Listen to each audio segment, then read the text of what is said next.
This is Jordan Tower with JT News. Make sure you smash that like button, smash that subscribe button. Let's get right into the news. So we got Joe Budden, Royce, and Joel. They got into a little argument, as Slaughterhouse always does. They always seem like they're getting into some arguments with each other. Very talented group of rappers. I mean, let's say that first and foremost, right? They can all rap, but they could never they get along and then they don't get along, which might make for good music. I don't know. It's like, but they're always arguing about this and that. And part of the reason they're always arguing, which Joe points out, is that they all had different managers and things were a mess and they could never agree on one thing because there's four people that were separate artists at one point coming together. All groups have problems. I mean, look at any group of people that get together. Everybody has different ideas about that. I mean, Mobb Deep witnessed them have issues with each other, but they always stayed together, But I see them have arguments with each other when I was around sometimes.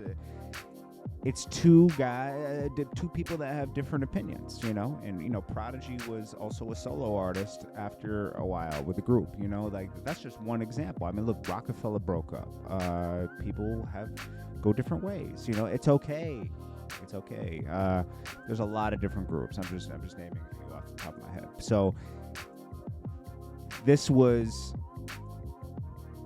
a different situation in a way because they were all separate and then came together. It's not like they started together and then drifted apart. So they all had their own ways of doing things. So on this, Joel was calling him out for like turning down some deal Crooked brought to the table. That's what I'm getting from it. I can't watch the whole hour, but I skipped through some of it. Then at the end, but then Joel, let's see, Royce the 5'9" was very calm, listening to everything. Joel was upset because he feels like he was being lied on about some stuff. I guess what way certain things went down with some deal being turned down or something. But then he was also upset because he doesn't feel like they're supporting his album when everybody else supports what Joe's doing and Royce is doing. He doesn't feel like he's getting the same support. And then Joe kind of like threw a tantrum and said, oh yeah, because Joel was like, at least do me one thing, support my album, talk about it or something. And then Joe got offended by that. And this is where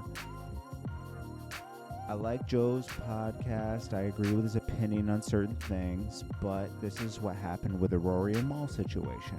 He takes a hard stance, like, oh, I'm supposed to do this for you? Yeah, if you're friends with that person, he was just saying he loved Joel Ortiz, but then you won't support his album? What? Joe is like, he's like two sides of the coin. And he's always been like this with everything. I'm just pointing out a fact at this point. I mean, it's like, he claimed he was there for the creators and the creators, and then he's screwing over his own guys, Rory and Mal, and then they had to go and do their own thing, He wouldn't be transparent with his creators, with him, but I don't, that's a whole nother topic, and I'm not here to like slander Joe. It's just Slaughterhouse. It would be nice if they could at least like come together on a lot of things because they are very talented and they were necessary in hip hop. We even see Griselda kind of splitting apart. They're trying to say it's not, but you can see it is. Everybody's going in the different directions. Certain things are getting exposed. We won't go there, but they're exposed. So it's like you could see who is the core of Griselda. Anyways, Gucci Mane. So we'll wrap this up. The Gucci Mane NBA Youngboy thing. Lil Durk reacted to it last night and laughed at the Gucci Mane dissing NBA Youngboy because NBA Youngboy for some reason has chose.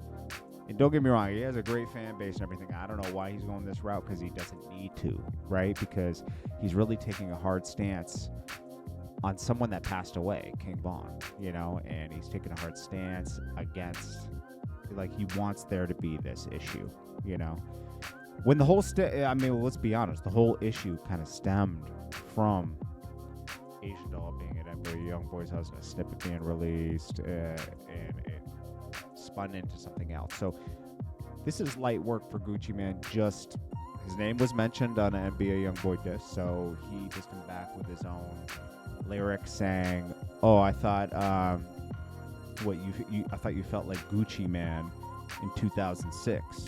You know, he kept. It's almost like NBA Youngboy is just, I'm gonna take a stance on everybody aligning with Dirk. He even went at Boosie. Yeah, he said Boosie doesn't answer my calls after him. You know, Boosie said he responded, but Boosie also said there's no issue with that. My name was talked about. I spoke something back. That's it. You know? Point blank period. I would have, anybody would have done the same. If your name's spoke on, you speak back. You know, it doesn't mean there's a real beef. But those things tend to trickle into the people under the crew. Like, it's like, what if Gucci Man's friend runs into one of NBA Youngboy's friends? What happens? Something bad could happen, and that's what always ends up happening with that kind of stuff. And Gucci Man's got to realize also, and Boosie, that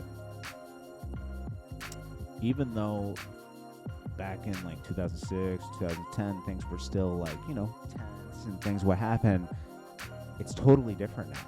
These younger kids, like NBA Youngboy, they just like, it's like a video game for real. There's no consequences, and there ain't no fighting. It's just, it's spooky, man. It's spooky what happens in the cities now and everything. Like, it seems like I thought things were savage 20 years ago. It's a different kind of savage now. I mean, I gotta just be honest.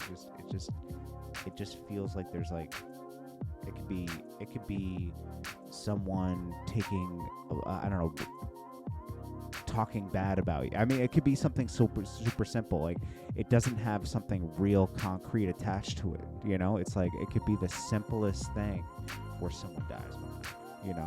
You took my gum. It's like, it's stupid like that. I hear the dumbest stories. Like, oh yeah, he did that because, back in the day, I remember, I remember people used to get shot at for being snapped on and stuff in the hood.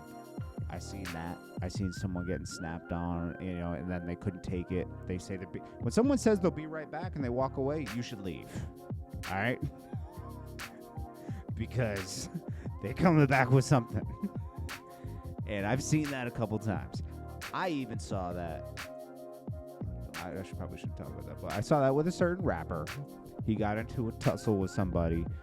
And I remember we went down the street to shoot a video, and I told him, I said, I don't know, man. I think we should let go, like, for the way. He's like, I don't care about that. And I was like, all right. And then I saw that guy coming back because he embarrassed him, because he whooped him up the street. I knew he was coming back. I was just like, there's no way this guy could just go home. And like, he came back, and I warned the rapper, and his friend came and got the, disarmed the guy, and, whatever happened after that. But, it's just, it happens. I mean, people can't take being, their ego being bruised, Anyways, then we got Lil Wayne. I love that Lil Wayne is still saying that he feels like he hasn't reached his peak, and he's still trying to be a better rapper every day. I mean, that's he always said, I'm a rapper for real. He's still competing. You gotta love that. Because he doesn't have to. This is Jordan Tower with JT News. Smash that like button.